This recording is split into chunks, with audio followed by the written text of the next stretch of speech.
Hello, everyone. This week, we are going to examine the emergence of the United States as a world power, an overseas power. Of course, the United States had, even going back to the colonial period, of course, had been expanding across the North American continent.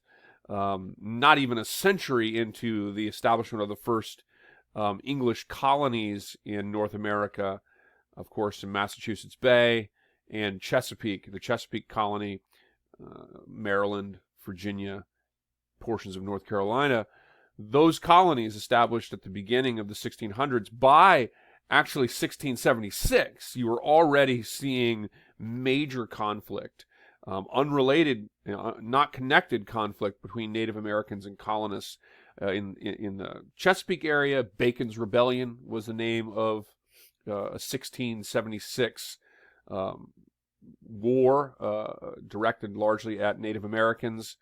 And in the same years, 1675 and 1676, King Philip's War, as it came to be known. So my point of saying that is, in North America, the United States had been expanding across the continent really since the colonial times, before it was the United States of America. But when we look at the United States becoming a world power, we're really thinking about the United States' emergence as a global overseas power. And that is associated most with the development of the Spanish and the Philippine-American War. The Spanish-American War was fought largely on the island of Cuba, but also, of course, involved the U.S. seizure of the island of Puerto Rico as well, both of which were Spanish colonies. And, of course, it also extended to the Philippines. And the Philippines was also a Spanish colony. And the United States defeated the Spanish there under the direction of Admiral Dewey, who destroyed the Spanish fleet, which wasn't really, practically speaking, it was barely even operational at the time. Destroyed the Spanish fleet, though, in Manila, and then with the assistance of Filipino nationalists led by Emilio Aguinaldo, the Spanish were defeated. During this period, too, of course, the United States annexes Hawaii. The United States takes a number of other islands in the Pacific as well. So we're talking about a period in which the United States really becomes a global power. Before I get to our factoid, a couple of important announcements. First of all, there is no graded discussion this week. This is an exam week. We have a test. I want you to focus on the exam, doing as well as you can on the exam. And there is a study guide for that, so I strongly encourage you to use that study guide in preparing. There's a lot of material in the textbook, and it's really helpful to have a study guide to sort of focus your attention on the items that are most emphasized on the exam. So the study guide basically looks like a list of terms, and then there's a couple of short essay type of questions in there. The questions might be worded differently, but they'll be the same topic. You have the one topic, which is basically looking at the difference between the Gilded Age presidency and the Progressive Era presidency. And then the other option, you'll choose one of the two to write this short essay on the test. The other option is to discuss the United States' development as a world power, the causes of its intervention in the Spanish and Philippine-American Wars, the consequences of that intervention. To what extent did events like the Philippine-American War challenge like sort of core ideas at the heart of the United States? Your reading for this week is chapter 22 and 25.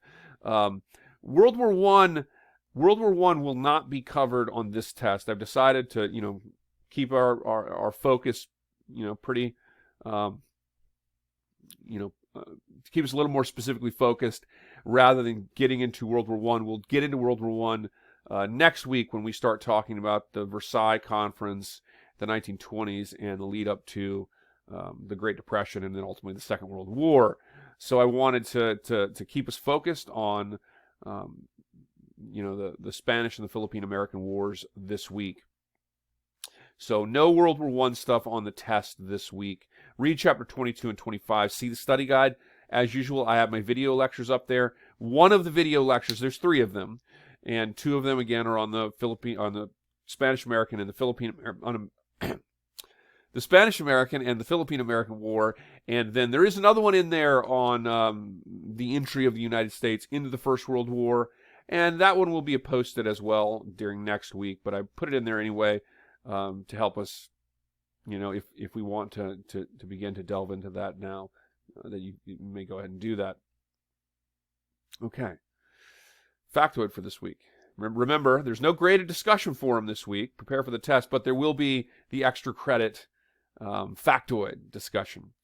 And here's the factoid. So the United States, in the Philippine-American War, the Philippine-American War lasts until 1902, and after the United States and its ally at the time, led by Emilio Aguinaldo, the Philippine ally, after they had defeated the Spanish, the United States, for reasons that I'd like us to think about, and you'll get a lot of this in the video lectures this week.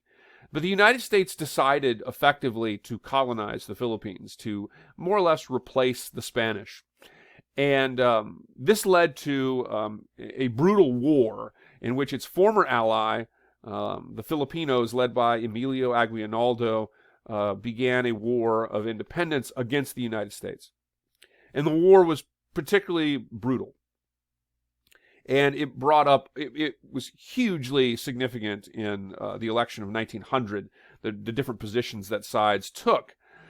Some sides were anti-imperialist, and they did not want the Philippines annexed.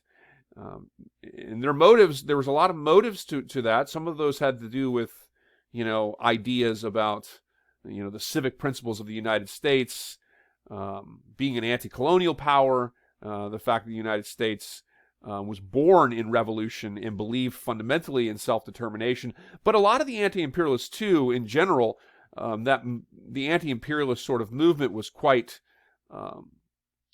racist, actually. And many of the anti-imperialists were actually motivated by a fear of incorporating non-white people into the United States. But so it was a particularly brutal war, and it factored really, really significantly into American domestic politics, and actually played up very significantly in the election of 1900, where Theodore Roosevelt, who was the running mate of William McKinley, advocated strongly for continuation of the colonization of the Philippines. And of course, that's what happens. McKinley wins the presidency. Roosevelt is his running mate. Of course, McKinley will be tragically assassinated in 1901 in Buffalo, New York, and Theodore Roosevelt then becomes the president. Here's the factoid. And again, just give me the gist of this in the extra credit discussion area for your bonus point. During the war in the Philippines, the United States military engaged in pretty widespread use of torture. The torture was called the water cure, which was like waterboarding in a way, but worse, really. And if you want to do some research on that, go ahead. But the United States engaged in widespread use of torture in the Philippines. It also engaged in censorship of the American public. The military widely censored the ongoings of the war, to the point where at some point the military said there was no war even going on, when in fact it was.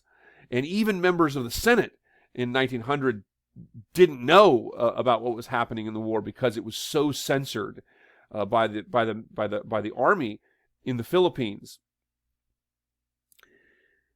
In addition to those, Filipino soldiers the United States military claimed that they were illegal combatants. They were not due the protections of international law, and they passed things like treason laws in the war, which basically meant if you were a guerrilla fighting in the war against the Americans and you were caught, in many cases, not only would you be potentially tortured, but summarily executed. And so it was a particularly brutal war that, in a lot of respects, sort of challenged important ideas for the United States. The humane treatment of individuals, human rights, the right of the American citizenry to have some kind of understanding and certainly the Senate of what's going on in the conflict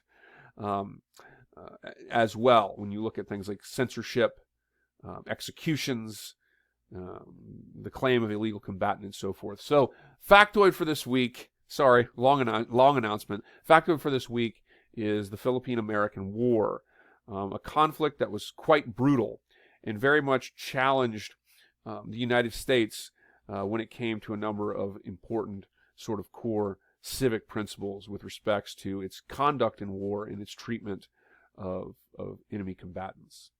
Let's have a great week. No discussion forum this week. Good luck on the exam. Let me know if you have any questions.